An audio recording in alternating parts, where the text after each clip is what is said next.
Hi guy, welcome back Y&R Spoilers TV. In the Newman family, storms don't always arrive with thunder. Sometimes they come in a single, sudden second when everything seems normal. And then the world slips off its axis like a car losing traction. This time, the storm has a name, Matt. And at the center of it is Nick, dragged straight into the thin, brutal space between life and death inside a cramped, suffocating reality where one distracted heartbeat could turn everything into an irreversible disaster. The most terrifying part isn't that Matt attacks, it's how deliberately he does it. He doesn't just want Nick hurt. He wants Nick to become an accident, a headline, a tragedy with no clean fingerprints left behind. Matt keeps using both hands still cinched together with zip tees to choke Nick. And that detail makes the situation even more sickening. Under normal circumstances, a man with bound wrists should be weakened, contained, desperate to escape. But Matt turns the zip tie into leverage, transforms limitation into advantage. As if he rehearsed this nightmare and only waited for the right moment to unleash it. Nick is behind the wheel, and that turns the assault into something far worse than violence. It becomes a wager with fate. Every yank, every tightening squeeze, every stolen breath can trigger a wrong turn, a harsh swerve, a sudden plunge off the road into darkness before anyone can even name what's happening. In those seconds, Nick is no longer the seasoned man who's weathered countless crises, no longer the Newman who's always fought his way through chaos. He becomes a body trying to win back air. Survival instinct flares, raw and savage, shredding his thoughts into sharp fragments. He feels the zip tie bite his throat like an invisible metal ring. Feels his heartbeat hammer as if it wants to crack his ribs. Feels his vision narrowing until the world outside the windshield becomes smeared light and warped motion. Matt, with his reckless, pathological resolve, doesn't need a gun or a blade. He only needs to keep Nick half-conscious, just dazed enough to make the steering wheel tremble. Just breathless enough to turn the car itself into the weapon. One skid is enough. One moment of fading focus is enough. And the cruelest part is that Matt can step away, wipe his hands clean, and let everyone call it an accident instead of an attempt at murder. In the moment the Newman family believes they are finally regaining control, a new unease begins to simmer like the sound of metal scraping in the dark, with no one able to identify where it's coming from. After Matt's plans have failed again and again, the logical outcome should be collapse, Matt breaking, Matt running. Matt being crushed by Victor with one decisive move. Yet the reality carries a different, colder, sharper scent. As if someone is quietly adjusting the rhythm of this war, stretching it out at the exact moment the Newmans thought they were approaching victory. And from that instability, a terrifying suspicion takes shape. If Matt is still standing, if he can still strike back with coordination, then who is backing him? Who is placing the missing pieces into his hands, turning reckless impulse into strategy? The Newman family tightens the net as a reflex of power. They refuse to let someone like Matt keep slipping beyond their control. Refuse to allow his chaos to become precedent. Victor watches Matt with a gaze that is both ruthless and practical, either a pawn that can be redirected if handled correctly, or a threat that must be eliminated completely before it spreads. There is a contradiction in Victor that no one fully names because he doesn't only want punishment. He wants proof. Proof that his system still works. Proof that no one humiliates the Newman name and walks away untouched. But that hunger for absolute control thickens the air inside the family. Because everyone understands Victor will never stop at enough. If he decides Matt is a danger, he will want the root torn out. And the kind of necessary cruelty that requires can chill even the people who share his blood. Meanwhile, Matt feels cornered. The tightening noose isn't only coming from Newman pressure, but from his own failures, plans collapsing, exposure increasing, escape routes shrinking until every path forward carries risk. He searches desperately for a way out, but escape is no longer just running. He is trapped inside a world where Newman power spreads like fog. And he knows that even if he disappears, he will still be hunted. So deep down, Matt needs something else, leverage sharp enough to slice through the net choking him. And precisely when Matt is at his most vulnerable, most desperate, most likely to grasp at any offer, an unexpected door cracks open from a direction no one anticipates. A figure who seems unrelated, a former Newman employee fired by Victor, secretly approaches Matt. There is no spectacle, no obvious warning, signaling a carefully measured contact designed to make Matt understand. This isn't charity, it's a deal. This person does not come out of pity. They come carrying an old wound that never healed, a humiliation time could not erase, a hunger for vengeance against Victor that has been brewing long enough to turn into ice. When they lay out an offer of help, the atmosphere changes instantly. This war is no longer a reckless man fighting a powerful dynasty. It begins to resemble a network, old resentments reconnecting, insider knowledge becoming weaponry. The allies' motive is simple and brutal: Victor must pay. Not in a loud, impulsive way, but in a way that forces Victor to taste helplessness, one sensation he hates most. To achieve that, the ally provides Matt with crucial confidential information. The kind of access no outsider could ever obtain by watching from the perimeter. It's the kind of knowledge that makes a cornered man suddenly see a route out. Makes Matt realize he doesn't have to keep hurling himself into desperation. Instead of fighting on instinct, he can counterattack with precision. Instead of flailing like a defeated criminal, he can strike Newman interests with calculated force. Matt uses that internal information to launch an unexpected attack on Newman interests, and the word unexpected is what makes it lethal. This is no longer random sabotage or reckless, predictable violence. Matt's retaliation feels structured, mapped out, as if someone handed him the blueprint of the house and he is now choosing the exact load-bearing beams to destroy. The Newman family is stunned not only by the damage but by the organization behind it. Because it suggests something they do not want to admit: Matt did not suddenly become sharper and more effective overnight. If he can hit this hard and this clean, someone is guiding him, or at least supplying him with the right tools.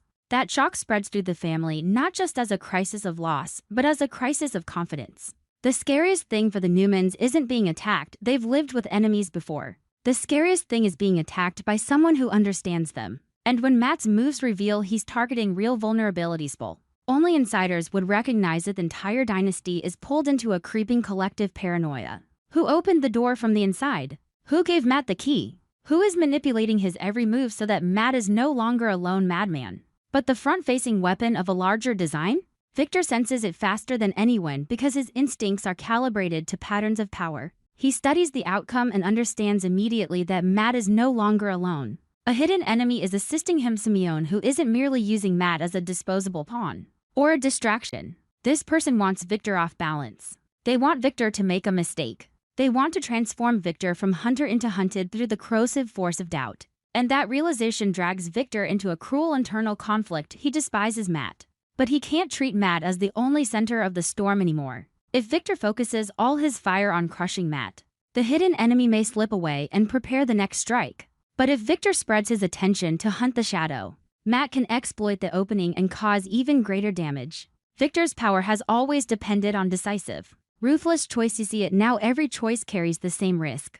This unexpected alliance transforms Matt into a more complex threat, and it weakens the Newman position in a subtle, poisonous way. Not because they lose strength, but because they lose certainty. When you don't know where the enemy truly stands, you begin to mistrust your own house. And the Newman family, so famous for unity, when facing the outside world, must now confront a darker question. Is this war being fueled by a crack inside their own system? Even if the accomplice is only a fired employee, the fact that he can access and provide confidential information makes the entire machine feel compromised. Every next move the Newmans make is now shadowed by the fear that someone is watching, waiting for their reaction, turning their reaction into opportunity. So the battle between Newman and Matt escalates, no longer a simple pursuit of a reckless criminal, but the opening chapter of a new conflict, dangerous, multi-layered, and increasingly difficult to control. Matt, instead of breaking, rises with a new kind of confidence. A confidence born from no longer being isolated.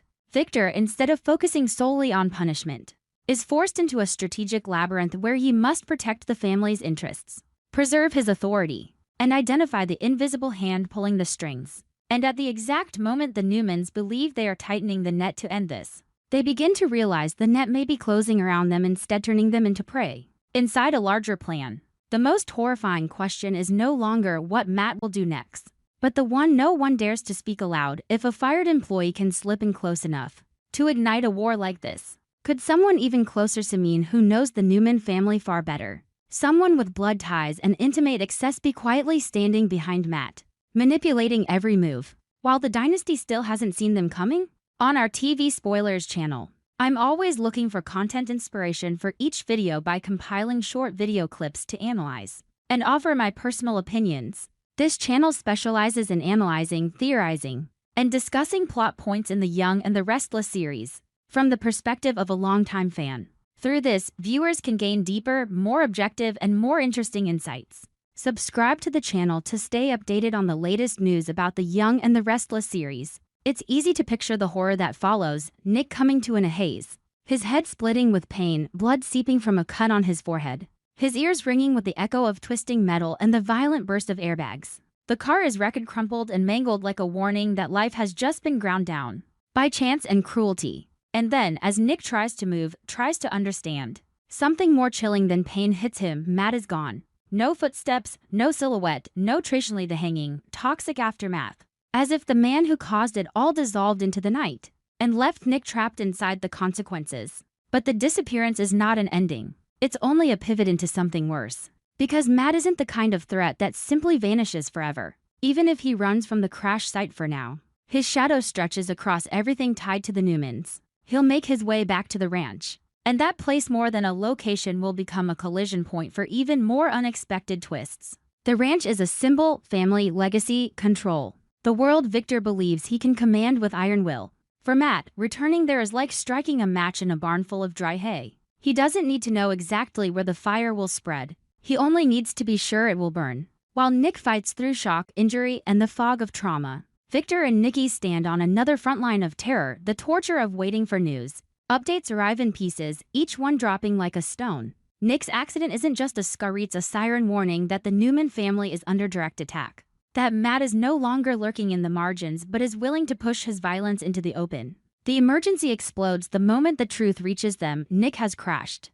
And Matt has moved on, gone somewhere else, untracked, undefined, unpredictable. Nikki's fear rises with a mother's instinct, but this isn't ordinary worry. It's the kind that steals breath, turns each heartbeat into a question. Drags every past near collapse of the family back into her mind like a flood. She isn't just afraid Nick is hurt, she's afraid. The world is trying to take something essential from her. And Victor, a man who lives by command and control, is forced into the one feeling he despises most, helplessness. A Newman can bend markets, crush opponents, reshape other people's futures, but in the face of his son's broken body, power means nothing if he can't put Nick safely back within his sight. The uncertainty about Nick's condition makes everything worse. Will Nick survive with nothing more than bruises and scrapes, shaking it off as a brutal warning written in pain? Or will the injuries run deeper, severe enough to create consequences the family can't predict? Consequences that don't end when the sirens fade? That question is the true poison. It won't let Victor wait. It won't let Nikki calm down. It makes the Newman world feel like it's cracking along invisible fault lines. One more strike away from breaking. And no matter what the medical outcome is, one thing is guaranteed. Victor's fury will ignite.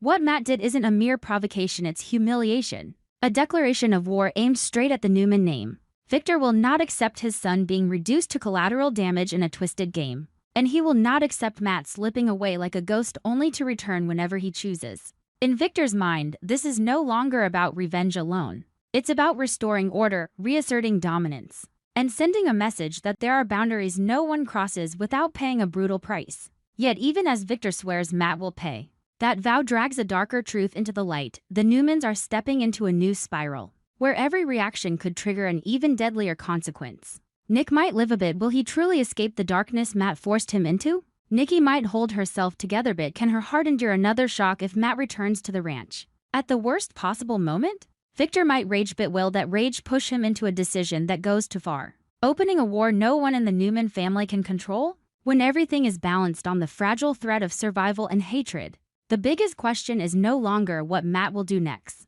It's this: the next time he shows up, who will he target, and will Nick realize in time that the crash might have been nothing more than the opening move of something far more lethal?